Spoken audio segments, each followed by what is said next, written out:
Bienvenue au Caring Museum Café, où l'art et le bien-être se rencontrent.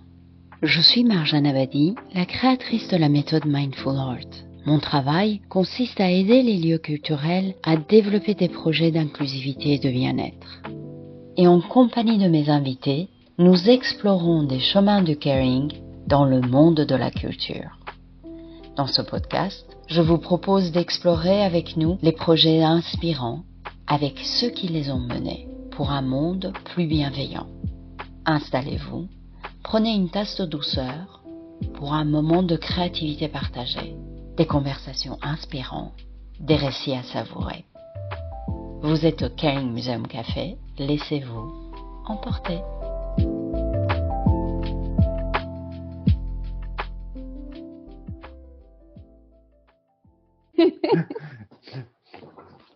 Alors, Comme ça, oui, Claire a encore un peu plus de temps.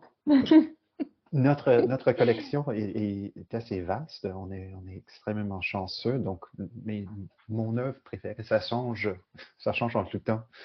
Mais ce matin, je vais vous en parler d'une œuvre qui s'appelle Paysage près de Coblence, réalisée par le peintre Gerhard Richter. Et j'ai écrit une petite description pour vous.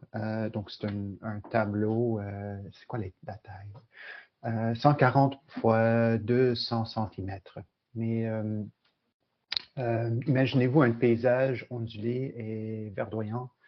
Il n'y a pas d'arbres visibles, mais la terre est une vert intense. La lumière est diffusée par le brouillard. La mise au point est la plus nette au premier plan. C'est un paysage qui invite peut-être à la randonnée ou même juste la contemplation. C'est une œuvre un peu confrontante parce qu'on imagine peut-être en premier regard que c'est une photo, mais alors c'est vraiment une peinture. C'est affiché dans notre collection contemporaine et c'est une œuvre que j'ai utilisée plusieurs fois avec mes groupes en art-thérapie aussi, en mieux-être. Et ensemble, on prend des bonnes marches au-delà des collines. Voilà. Ben, c'est chouette, Steven, parce que c'est un tableau que j'aime beaucoup, moi aussi, puis devant lequel j'aime bien me recentrer, en fait, parce qu'il laisse vraiment un libre cours aux pensées, puis c'est très serein. Mais aujourd'hui, je vais vous parler d'un tableau qui est complètement à l'opposé, je trouve, quoiqu'il il est dans l'abstraction. C'est un tableau de Sam Francis qui est très, très grand.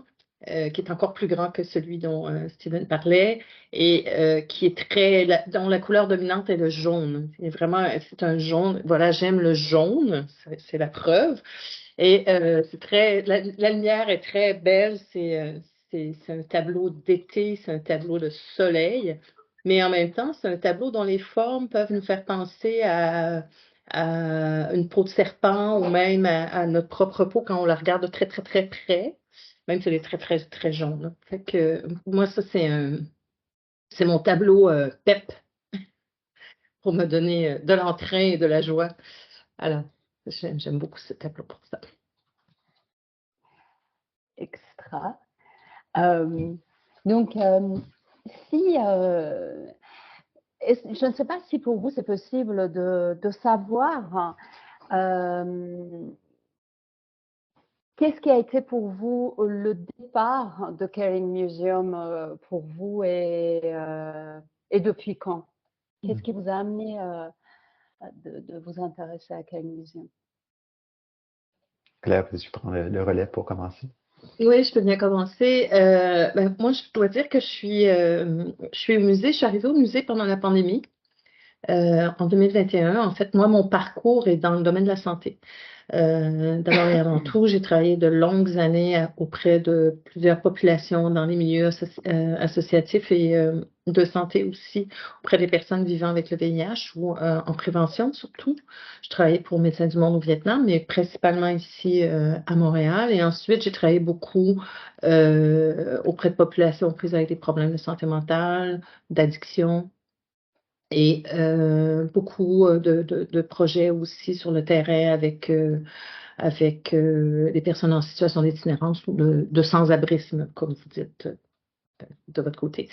Voilà, donc depuis longtemps, je suis personnellement persuadée que l'art fait du bien et j'avais, lors d'un déménagement d'un site, fait une collaboration avec un site de service sanitaire. Là. J'avais fait une collaboration avec le Musée des Beaux-Arts pour intégrer des œuvres d'art à l'intérieur des salles d'attente. Tout ça est petit à petit. Bref, j'ai tissé des liens et pendant la pandémie, j'ai eu la chance d'intégrer le musée à la direction de l'éducation et de l'engagement communautaire pour justement m'occuper plus des volets santé, art-thérapie, bien-être. Et voilà, puis j'en suis très heureuse.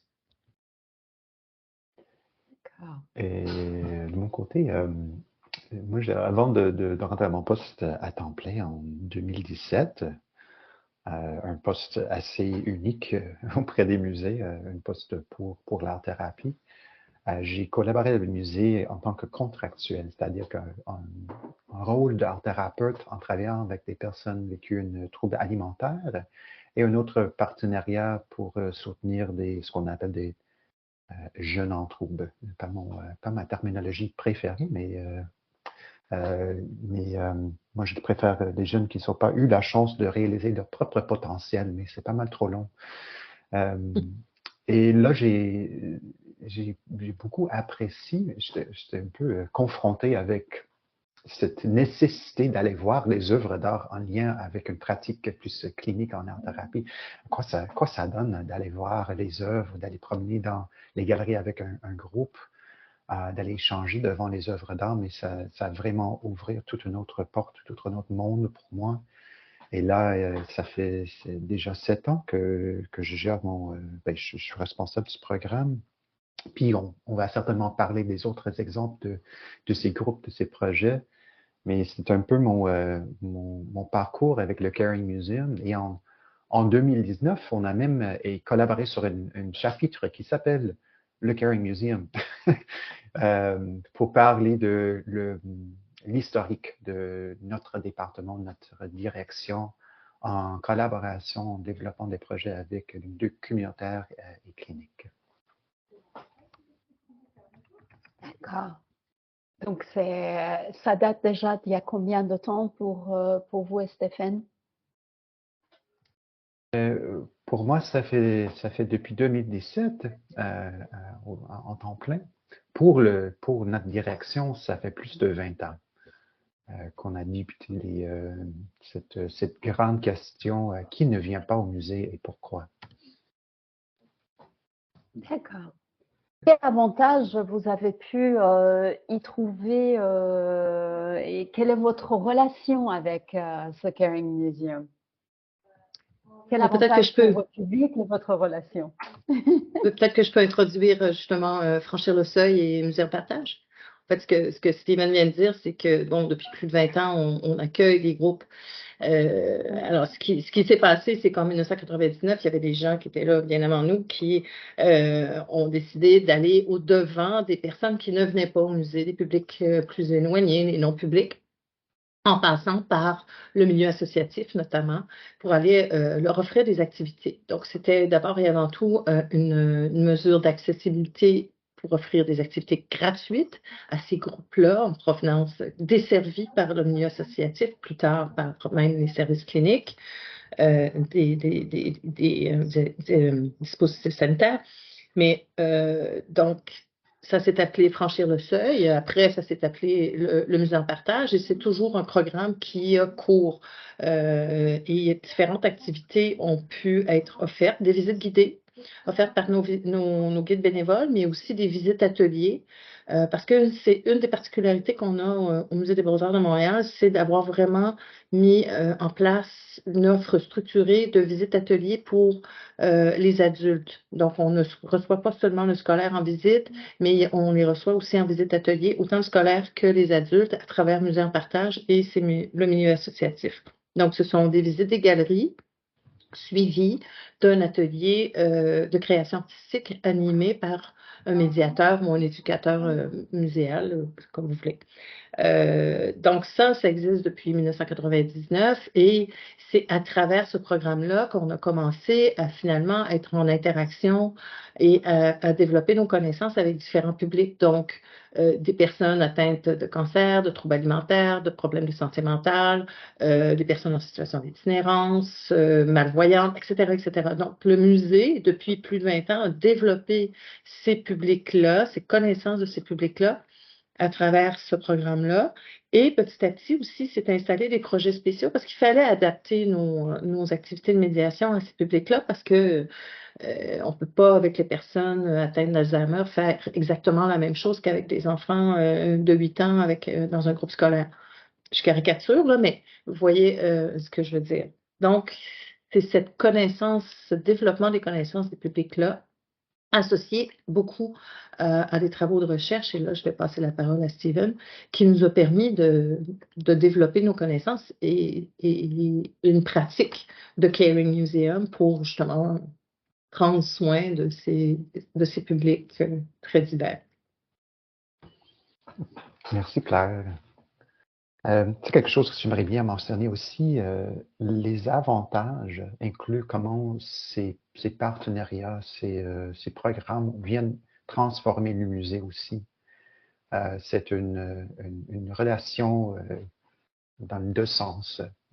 Donc, on était beaucoup reformés par, on va parler des feedbacks certainement, on est beaucoup par la présence, par les évaluations des impacts, par les commentaires, mais par l'implication de nos publics qui ont développé une sens d'appartenance pour dire, ben, le musée, c'est chez nous aussi. On n'est pas juste là pour en offrir un service, mais aussi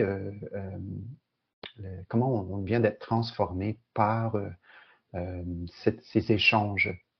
On a un million d'anecdotes, mais bref, c'est un grand privilège d'être dans la présence de personnes qui vivent des problématiques différentes, qui osent, qui peut-être ça serait la seule sortie en semaine de venir chez nous. Et on est tous affectés par ces réalités. Donc, c'est quoi les avantages? C'est qu'on a le grand avantage, on a la chance d'être dans la présence de ces publics et comment ils s'approprient les œuvres du musée, les installations, les lieux, et ils forment des connexions profondes avec nos équipes. Que ce soit des groupes scolaires ou des groupes avec des associations. D'autres avantages, d'autres avantages, c'est le fait qu'on est en capacité d'observer la résilience. On n'est pas une clinique au musée. On va parler beaucoup de différents types de collaboration du milieu de la santé, même des groupes qui viennent des milieux hospitaliers, mais on n'a pas de prétention de se présenter comme une clinique. Il nous reste un musée des beaux-arts et notre spécialité, c'est la rencontre avec nos œuvres et par la créativité. Mais les avantages, c'est d'imaginer, d'observer jusqu'à quel point que cette offre peut être utile à un grand nombre de personnes qui vivent des problèmes différents, qui souffrent effectivement. Alors, c'est un peu comment j'observe les avantages. Et l'autre chose, c'est quand on parle de l'inclusion, quand on parle de diversité, quand on parle d'équité, quand on parle d'accessibilité, l'avantage pour un grand nombre de ces groupes, c'est la sortie, c'est qu'on a la chance de venir au musée, qu'on vit un soutien, qu'on est supporté à une fois par l'organisme, par l'équipe qui est en charge de ce groupe, mais l'accueil au musée est un grand avantage où ces personnes se trouvent dans un espace assez sécurisant et qui peut vivre quelque chose de différent que leur vie quotidienne parfois. J'oserais compléter Marjane, excuse-moi, j'aimerais compléter une petite affaire de ce que vient de dire Steven en disant, bon, après 20 ans, c'est sûr que ces connaissances-là, ils ne sont pas restés au niveau de la direction de l'éducation non plus. Elles se sont vraiment diffusées à travers tout le musée. On est quand même un gros musée. Pour vous donner une idée, on a 265 employés, 160 bénévoles, comme guides bénévoles. Donc, c'est beaucoup de monde. Évidemment, on n'est pas le Louvre, là, mais on est quand même, à notre échelle, un assez gros musée. Ce qui fait que je pense que ce dont on peut être fier, c'est que ces connaissances-là des publics ne sont pas restées à l'intérieur de la direction de l'éducation, se sont vraiment diffusées.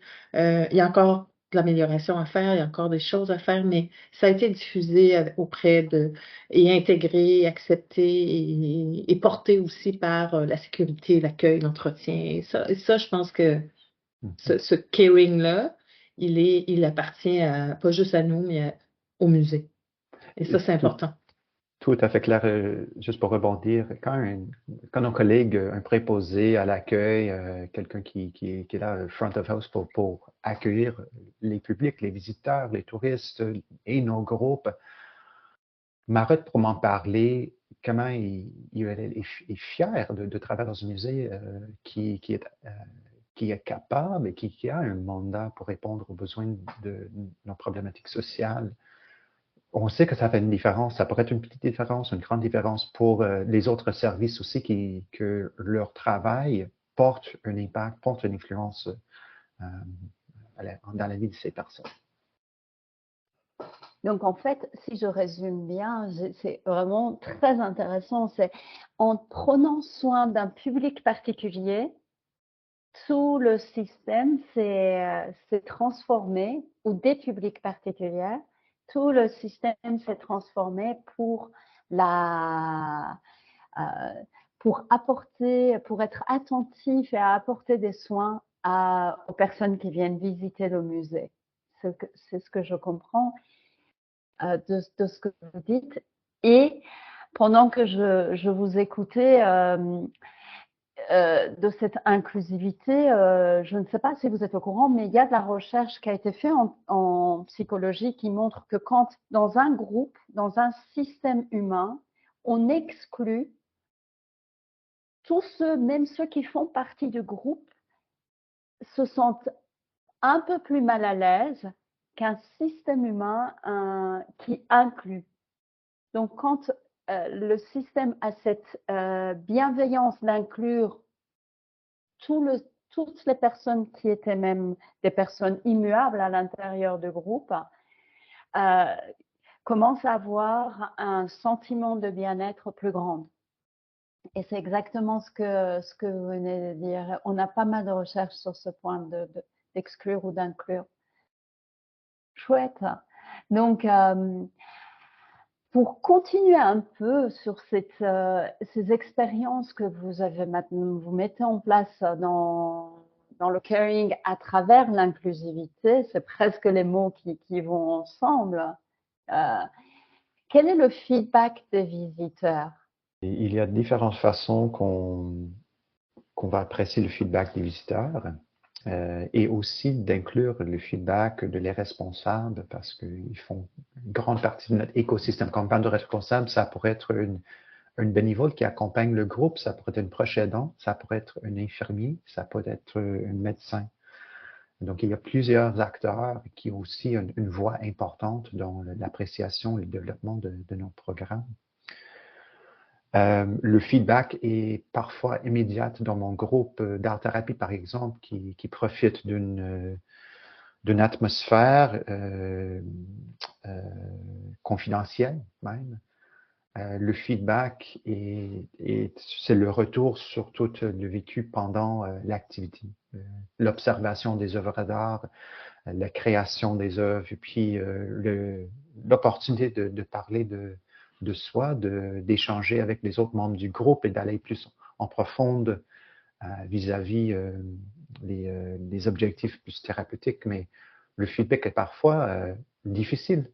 C'est-à-dire que j'ai la chance de parler des choses troublantes, difficiles que j'ai vécues dans ma vie, qui résonnent dans mon expérience au musée, qui résonnent en contact avec les œuvres, qui résonnent avec les histoires des autres.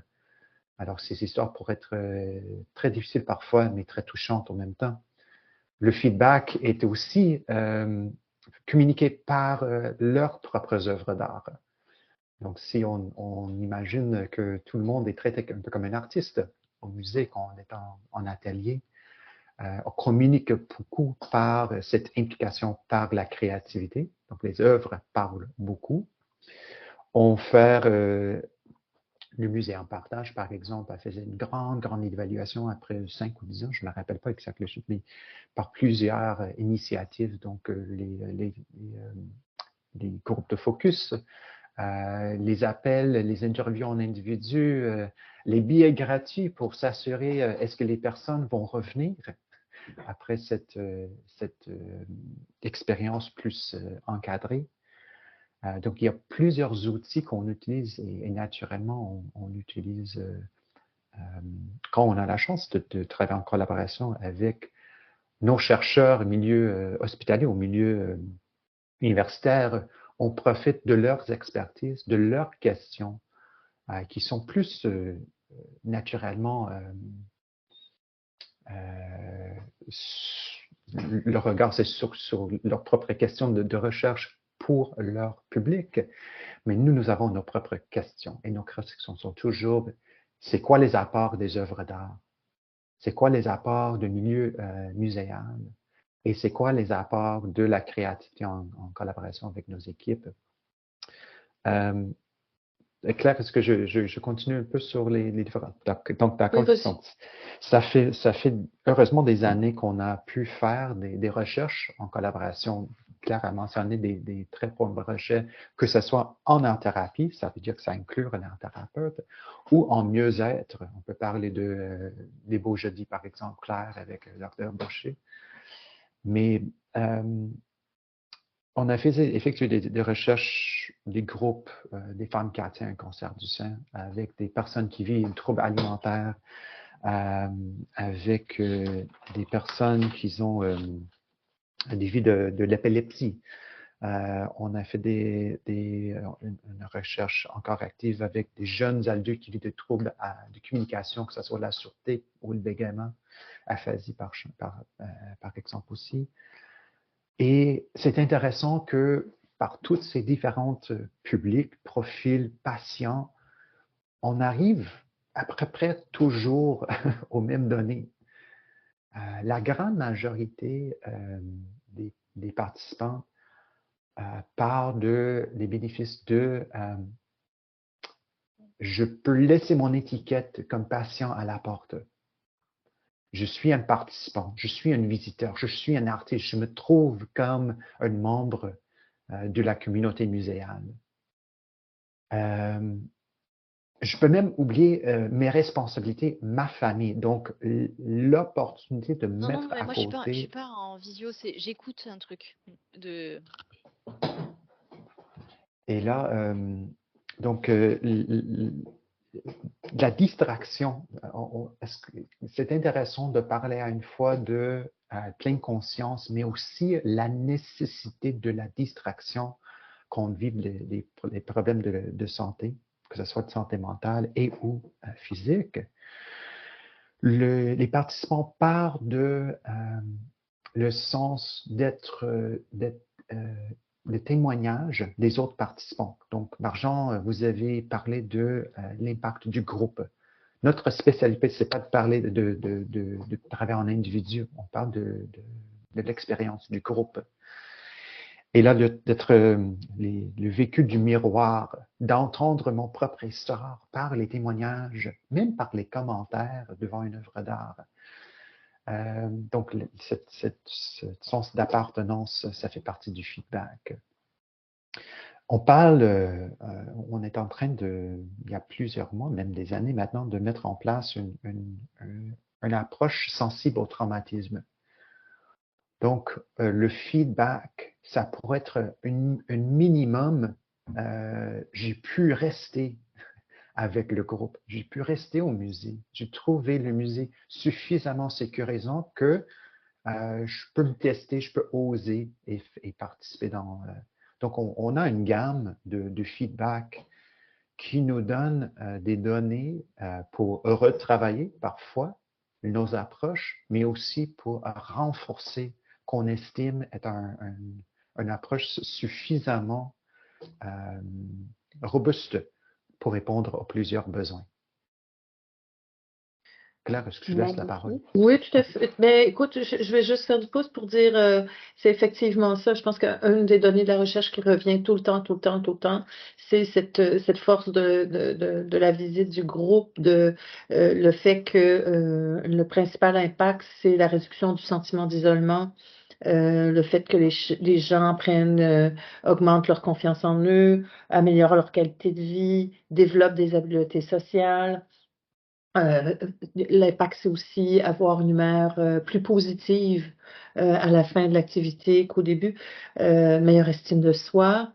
Ça, c'est aussi c'est en lien avec le développement des habiletés sociales, donc la capacité de s'exprimer librement. C'est vraiment un des impacts c'est parmi les impacts qui sont les plus récurrents de toutes les recherches qu'on a pu faire auprès de nos publics dans le cadre de musées en partage. On ne parle pas non plus des visiteurs en général du musée, on parle de nos activités que nous, on offre.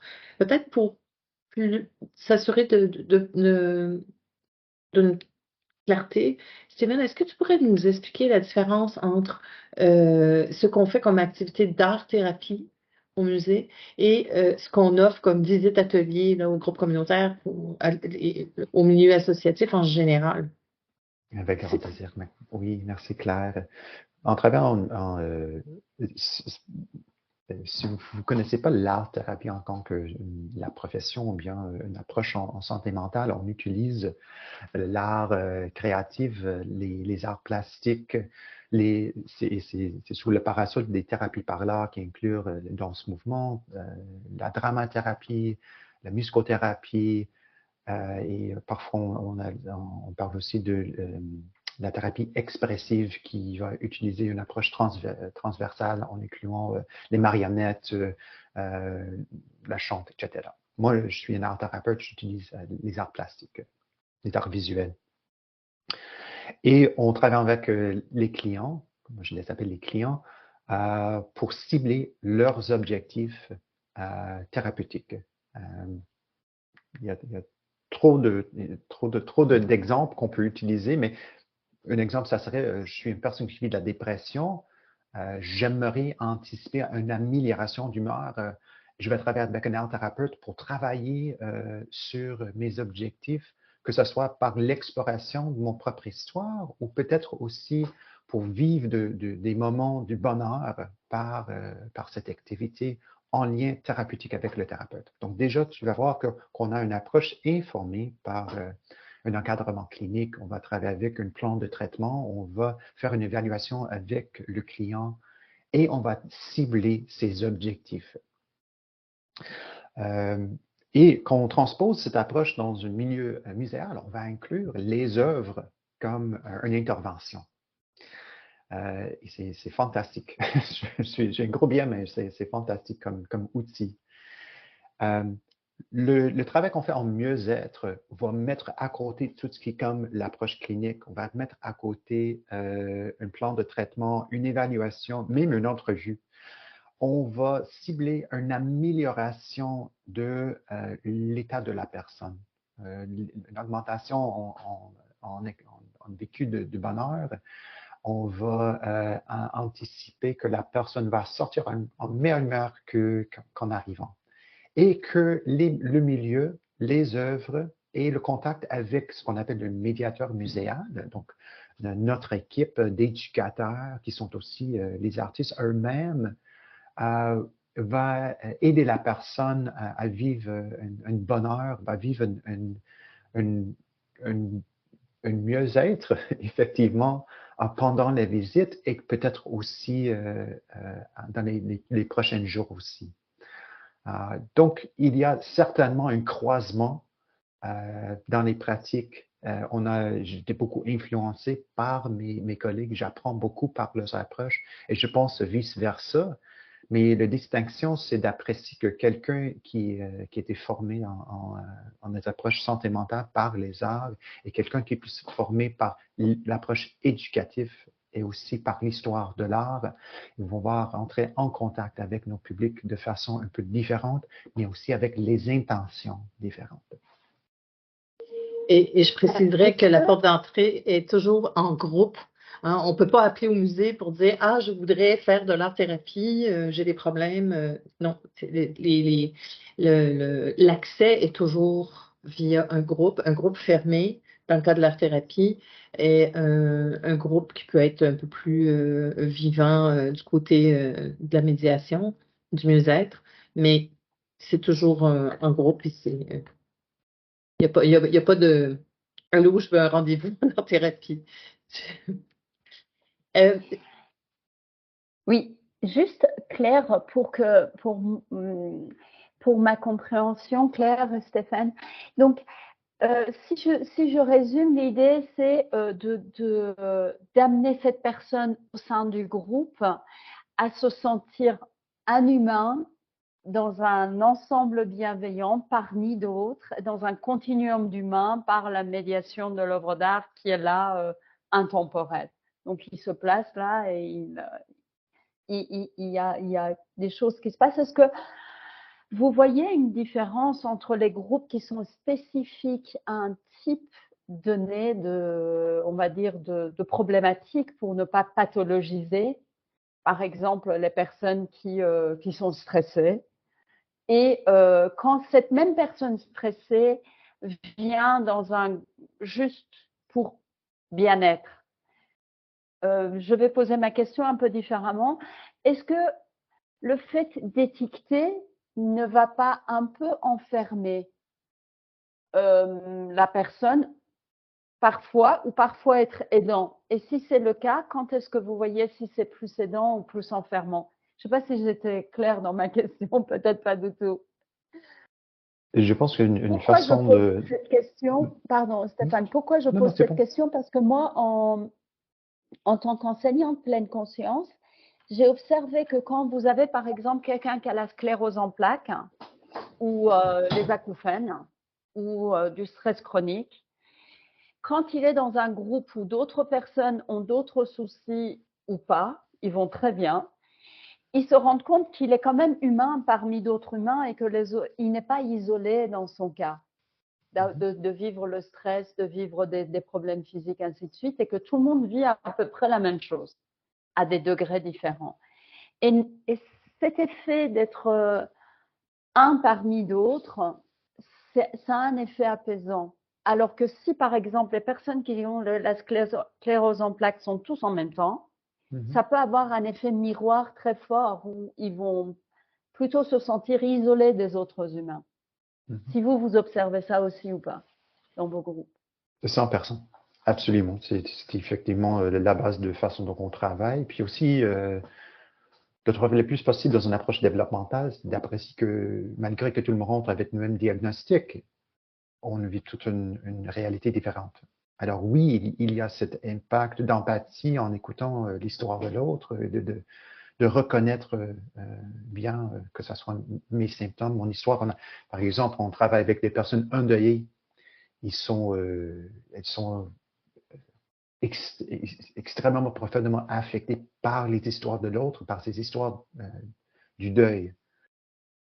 Mais ça ne reste pas là et on sait que, par exemple, un parcours par le deuil, ça peut durer des années. Alors, tout le monde ne se trouve pas en même place.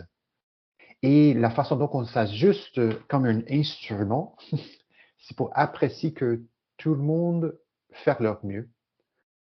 Tout le monde va vivre des expériences différentes dans un groupe pendant 2 heures et demie de nos activités. Et que peut-être et on a toutes les tendances différenciées. Hein. Moi, je suis un extrovert, je ne suis pas gêné de parler dans un groupe. D'autres personnes faut prendre le recul un peu, mais ce n'est pas l'objectif principal que tout le monde va vivre la même chose. Le bar est différent pour tout le monde. Et si je vous donne l'exemple de travailler avec les personnes qui sont sur le spectre autiste, et là, ce sont des personnes souvent qui sont dans un monde autonome. mais nos objectifs restent sociaux dans ces groupes.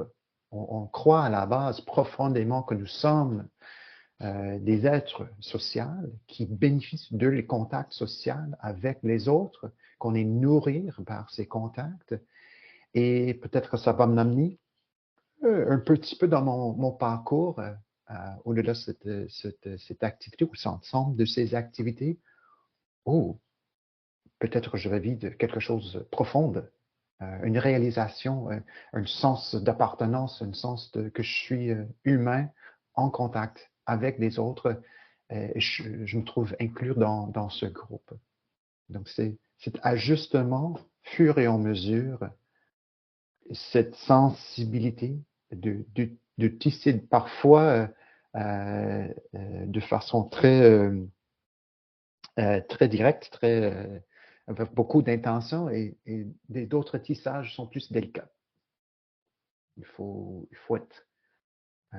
avoir une appréciation omniprésente un peu avec le groupe.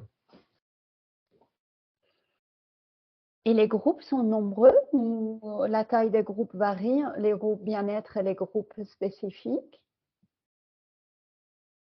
Notre ratio est de maximum 15, que ce soit pour des visites guidées avec nos guides bénévoles ou pour des visites ateliers avec nos médiateurs ou des groupes en art-thérapie. C'est toujours un maximum de 15 personnes qui vont être accueillies lors d'une réservation.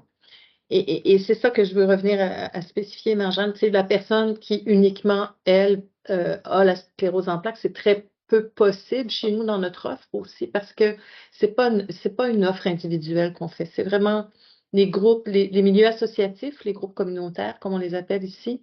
C'est la personne qui est responsable du service clinique ou l'intervenant psychosocial va faire une réservation pour une activité de groupe au musée.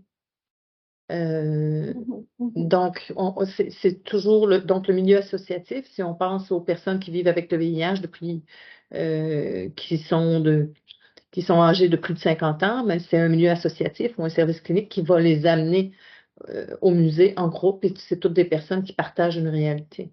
Donc, ce que disait Steven, c'est bien sûr qu'à l'intérieur de ce groupe-là, évidemment, on a des individus qui ont différentes visions, expériences, et là, tout va se tisser différemment, mais il reste quand même que le groupe réserve une activité au musée. Donc, les gens viennent en groupe avec un portrait clinique ou social, autre. Il est déjà 10h12. Je trouve qu'on a beaucoup parlé. Oui. Je me disais, je serais curieuse d'entendre les gens qui sont autour de l'écran, de la table. Exactement. L'idée, c'était, on est synchro, Claire. Parfait. Donc, l'idée, c'est qu'on puisse échanger. Donc, moi, j'ai coupé les micros. Donc, si vous avez des questions, des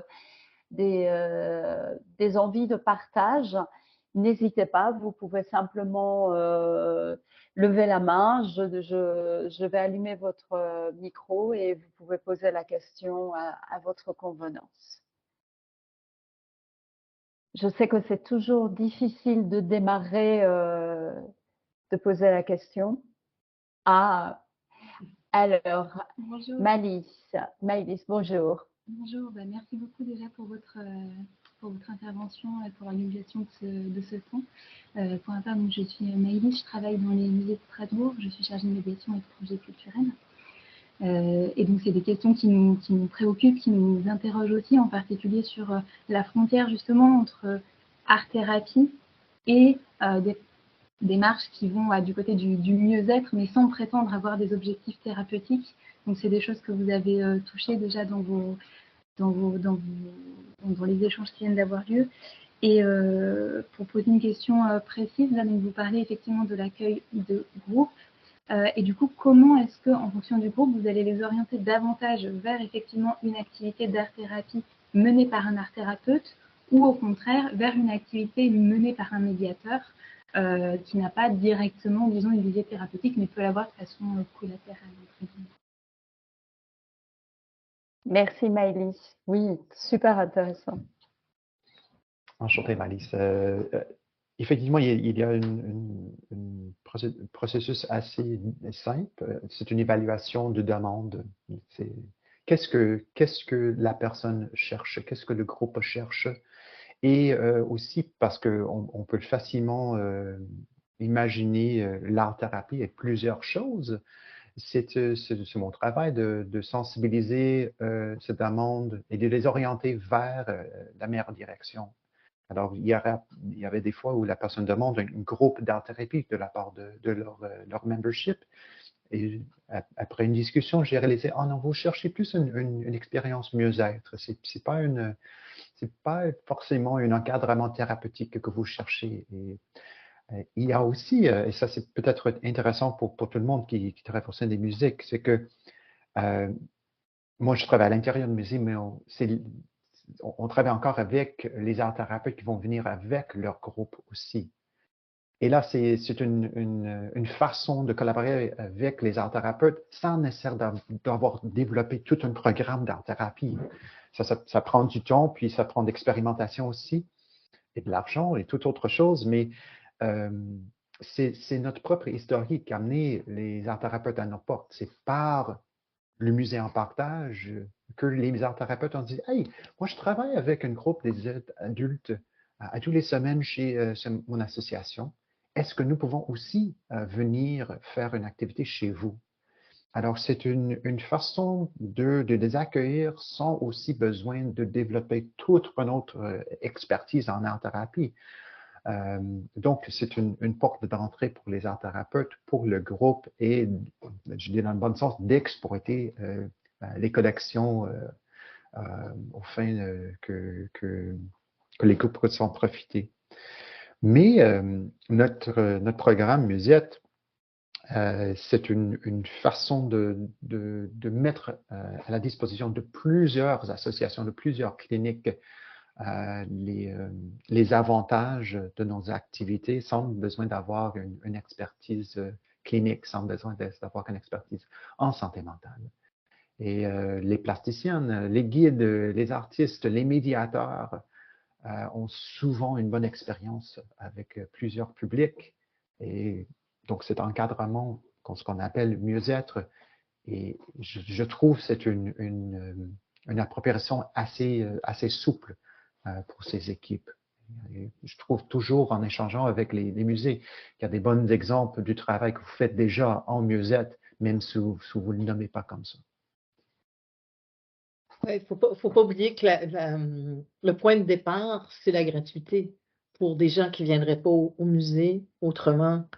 Donc, ils viennent, on accueille le groupe en provenance du milieu associatif pour une activité muséale gratuite. C'est en chemin que depuis plus de 20 ans, on a comme finalement développé une capacité d'accueillir toutes sortes de personnes, puisqu'évidemment, les milieux associatifs et cliniques desservent toutes sortes de personnes. Donc, c'est là où s'est développée cette capacité dans l'équipe de connaître les publics, d'adapter les activités de médiation et de faire tout ça avec bienveillance et soin. Peut-être aussi, je m'excuse, Marjon, je veux juste reborder vite pour dire, ben, en travaillant en collaboration avec les autres professionnels du milieu de santé, les médecins, les infirmières, les psychoéducateurs, les etc., et les art thérapeutes, l'atout du musée, c'est pas nécessaire que ça soit l'intervention principale. C'est pas nécessaire que vous bâtir des projets qui répondent à cette demande, parfois assez lourde, d'imaginer le musée comme un des ingrédients sur le plan de traitement, qu'on cible le social, qu'on cible la culture, qu'on cible la beauté, de l'émerveillement, de tout ce qu'on peut vivre dans un musée. Et c'est là où je pense qu'on a un langage commun avec nos collègues, milieu de la santé, et la porte d'entrée pour ces groupes. Merci. Ce que je voulais dire, c'est que quand vous intégrez le milieu associatif, les personnes ont une typologie particulière. Donc là, il n'y a pas besoin de de trop se demander, si je reprends ce que disait Maëlys, si vous allez les diriger vers mieux-être ou art-thérapie. Parce que tout le groupe a un même profil. Mais si moi, je viens au musée et je dis, voilà, j'aimerais faire quelque chose qui me fasse du bien. Donc là, je suis directement dirigée vers les activités mieux-être, où je peux dire ça et peut-être que je suis dans une phase de schizophrénie et vous allez voir que c'est pas du tout bon de m'envoyer là. Il faudrait peut-être, vous ne faites pas ce travail clinique pour les diriger d'un côté ou d'un autre, ou je me trompe. On reçoit pas les visiteurs individuels D'accord. Donc dans là, nos, on revient dans à nos la case activités de la départ. C'est ça. Oui, oui, oui. Ouais. D'accord, d'accord. Mais même en travaillant avec les personnes qui vivent de la schizophrénie, comme qu'on le fait, encore c'est un processus d'évaluation, on apprécie qu'est-ce que les experts qui suivent ces personnes cherchent chez nous. Est-ce que c'est une expérience thérapeutique? Est-ce que c'est une thérapie ou autre chose? Est-ce que c'est plus une expérience mieux-être?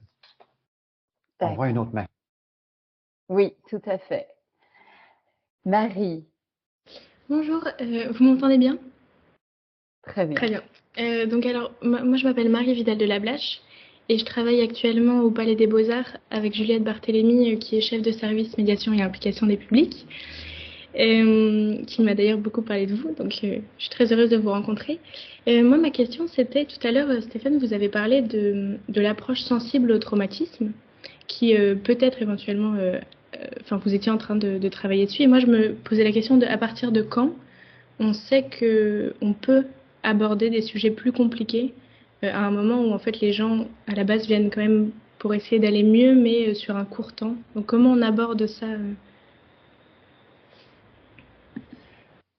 Merci pour la question. Bonjour Lille. Pour moi, cette approche sensible au traumatisme, ça pourrait être à une fois transversale, c'est-à-dire que à partir il y a quelques mois, toutes nos équipes, toute l'équipe chez la direction éducation et engagement communautaire ont l'accès à une formation sensible au traumatisme. Parce qu'on croit que ce n'est pas exclusivement les groupes où il y a le besoin le plus profond qu'on va utiliser ces outils. C'est en imaginant que, hey, est-ce que après quelques années d'une pandémie, avec toutes les injustices sociales qu'on observe, avec toutes les problématiques de notre société, avec le fait qu'on travaille déjà avec les personnes marginalisées pour plusieurs raisons, est-ce que ça ne serait pas une bonne idée que tout le monde a accès à cette connaissance et peut-être le mettre en pratique, les différentes postures qui ne sont pas compliquées, mais qui outillent nos équipes à être plus habiles du moment au moment en accueillant et avec un groupe. Mais pour répondre plus spécifiquement à votre question, c'est que il faut avoir en avance une discussion avec, que ce soit le responsable ou même le groupe, pour dire, est-ce que vous voulez aborder des sujets plus profonds et difficiles? Est-ce qu'on va parler du problème? Et c'est ça donc la préparation du groupe est essentielle. Et c'est là quand on se dit, tout le monde est prêt pour aller plus loin ou plus profondément dans cet échange.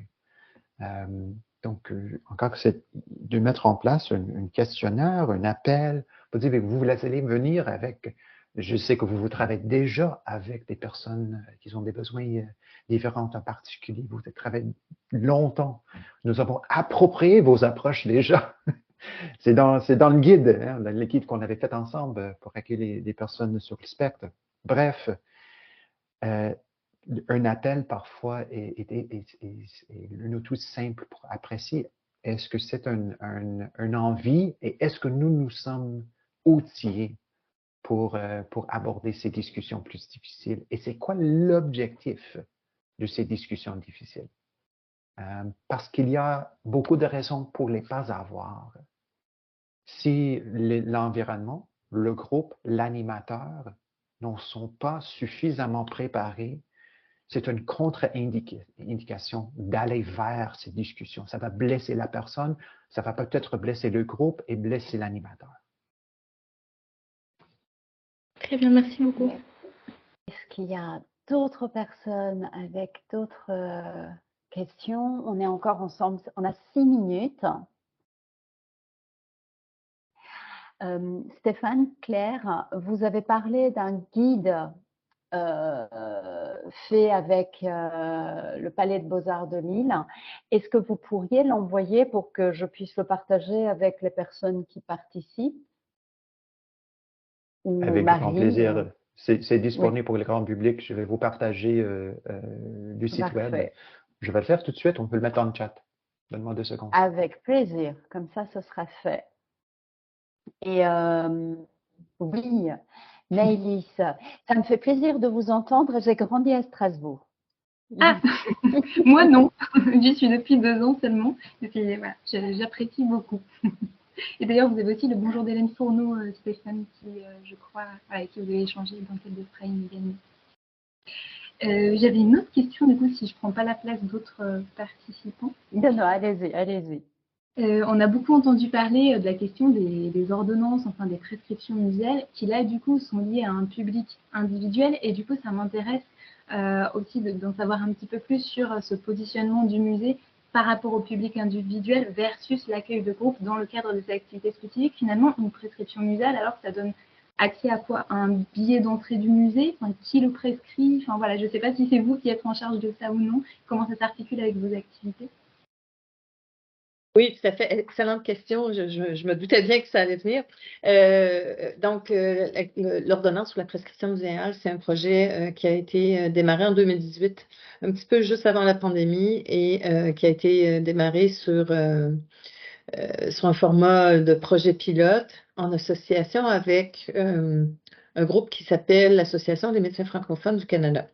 Donc, les médecins qui font partie de cette association-là, qui participaient à un congrès à l'automne 2018, ont reçu un livret de prescription qui leur permettait de prescrire à leurs patients qu'ils jugeaient, eux, selon leur propre jugement clinique, dont ils jugeaient qu'une visite au musée pourrait leur être bénéfique. Donc, ça a été démarré. Évidemment, ça a dû cesser. On a dû cesser de recevoir les prescriptions pendant la pandémie, puisqu'on est passé sur un mode d'horodatage, comme partout. Donc, les gens ne pouvaient plus se présenter. Enfin, il n'y avait pas la mécanique qui pouvait soutenir ça. Mais ceci dit, on avait un projet pour évaluer les bienfaits de cette prescription chez les visiteurs qui venaient avec leur prescription. Ça a été mis sur la glace pendant un certain temps. On a pu démarrer cette étude-là en juin 2022. On a terminé la collecte de données au cours de l'été qui vient de se terminer. Donc, on a eu une collecte de données d'1 année. On avait une quinzaine de médecins prescripteurs dans différents domaines, en gériatrie, en soins de santé primaire, et toujours un peu les mêmes données de prescription, c'est-à-dire si vous pensez que la personne qui est devant vous pourrait bénéficier d'une visite au musée, que ça aurait un impact intéressant sur sa santé mentale, sociale, etc., la personne pouvait venir. Donc, on a des résultats sur une centaine de personnes. Il y a eu des questionnaires remplis avant et après.